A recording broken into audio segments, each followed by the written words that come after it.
Une question qu'on m'a posée récemment, en fait c'est en discutant avec une personne malade, également sous traitement, que j'ai rencontré lors d'une chimiothérapie, a été comment tu as fait pour reprendre une activité physique douce suite à ton opération?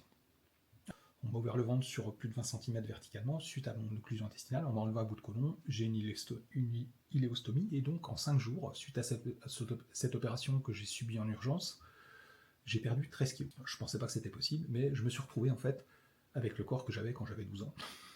Moi qui étais un grand sportif, qui était plutôt musculeux, vous verrez peut-être une ou deux photos traînées sur mon profil.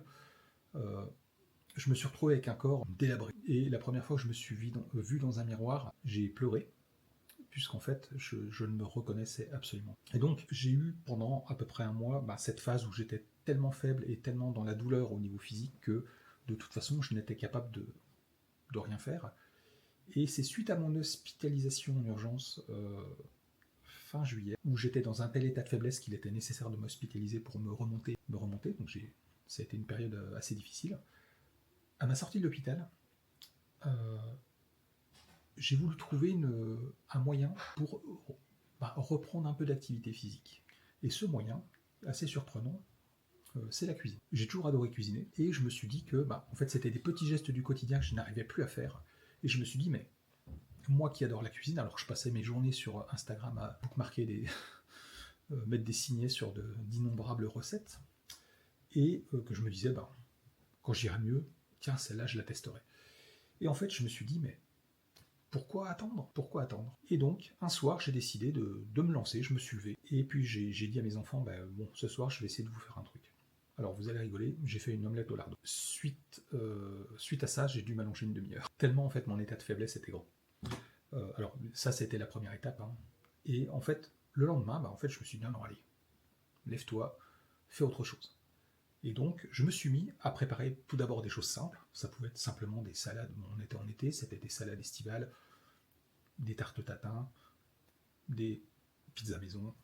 Enfin, voilà, tout un tas de choses que j'ai voulu tester. Et en fait, progressivement, de 5 minutes, 10 minutes, un quart d'heure, 20 minutes, j'ai repris progressivement une activité qui peut paraître anodine, mais qui m'a permis de refaire bouger mon corps, et en fait ça m'a permis littéralement de reprendre un tout petit peu de masse musculaire et de force, et surtout d'endurance. Alors suite à ça, au bout de, je pense, quelques semaines, je me suis dit, il faudrait quand même que j'aille plus loin. Parce qu'en fait, j'arrivais à cuisiner, mais j'étais encore très faible, j'étais très mince, et donc j'ai commencé mi-septembre. Je me suis dit, avant je faisais de l'intervalle training, je faisais du l'intervalle training à haute intensité, donc du HIIT pour ceux qui connaissent. Donc c'était ce que je faisais à la maison quand je pouvais pas aller à la salle de sport. Et je me suis dit, je vais faire des exercices très simples qui ne me pénalisent pas au niveau du ventre, puisque en fait je peux pas, tout ce qui tire sur les abdos, ça m'est interdit. Et donc j'ai commencé à faire de simples petits mouvements de bras, du déblocage articulaire, enfin ce genre de choses, des exercices qu'on fait généralement lors d'un court échauffement avant de faire du sport.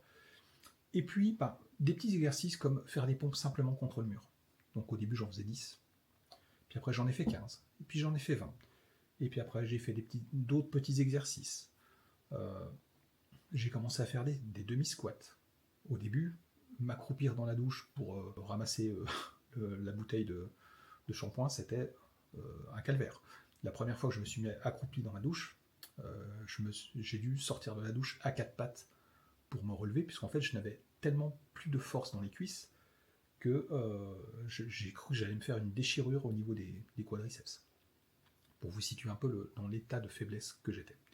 Et en fait, progressivement, j'ai fait un petit peu plus d'exercices. Et ça m'a permis de retrouver en fait une certaine forme physique. Alors, je ne dis pas que je suis au top de ma forme aujourd'hui, puisque la dernière étape que j'ai franchie, ça a été il y a 4 semaines maintenant. Je me suis commandé un vélo d'appartement. Puisqu'en fait, toujours par rapport à mon iléostomie, il y a beaucoup de choses que je ne peux pas faire. Et donc le vélo m'a semblé le meilleur moyen pour essayer de retrouver un petit peu de cardio, et puis de faire travailler notamment les jambes. Et donc j'ai acheté un vélo d'appartement de moyenne gamme, avec une roue lestée qui est assez lourde. Et donc les premiers jours, je me suis dit, bah, ouais, facile, je vais en faire 20 minutes par jour. Non. Aujourd'hui, après 3 semaines à en faire 3 fois 5 minutes par semaine, cette semaine, j'ai commencé à faire des séances de 7 minutes. Donc là, les 7 minutes, j'arrive à les passer relativement bien. Donc je fais une séance de 7 minutes tous les 2 jours, ce qui me permet de récupérer au niveau musculaire tranquillement. Et je vais essayer d'augmenter en fait cette cadence progressivement. Mais tout ça pour dire qu'en fait, tout a été très progressif. Donc j'ai dû faire preuve de patience, de beaucoup de patience. Moi qui suis plutôt sprinter que marathonien, j'ai dû faire preuve d'énormément de patience pour en fait retrouver une certaine forme physique. Et je pense que c'est le fait d'avoir retrouvé cette forme, ça me permet aujourd'hui de beaucoup mieux résister en fait à la chimiothérapie. Et aussi, ça fait du bien en morale. Et je pense que c'est très bénéfique pour aller sur le chemin de la rémission, et peut-être, je l'espère en tout cas, vers la guérison. Le conseil que je donnerais à toutes les personnes qui sont touchées par le cancer et qui sont dans un état de faiblesse, c'est essayer de trouver une activité. Donc moi, c'était la cuisine. Si vous n'aimez pas cuisiner, ça pourrait être toute autre chose. Essayez de trouver une petite activité qui au début vous prendra quelques minutes et vous permettra en fait petit à petit de vous reconstruire au niveau physique, mais aussi au niveau psychologique. Puis en fait, le fait de reprendre dans une certaine proportion, dans une certaine mesure, ses habitudes, ça permet presque de reprendre une vie normale. Et ça, c'est ce à quoi nous aspirons tous, je pense, face au cancer.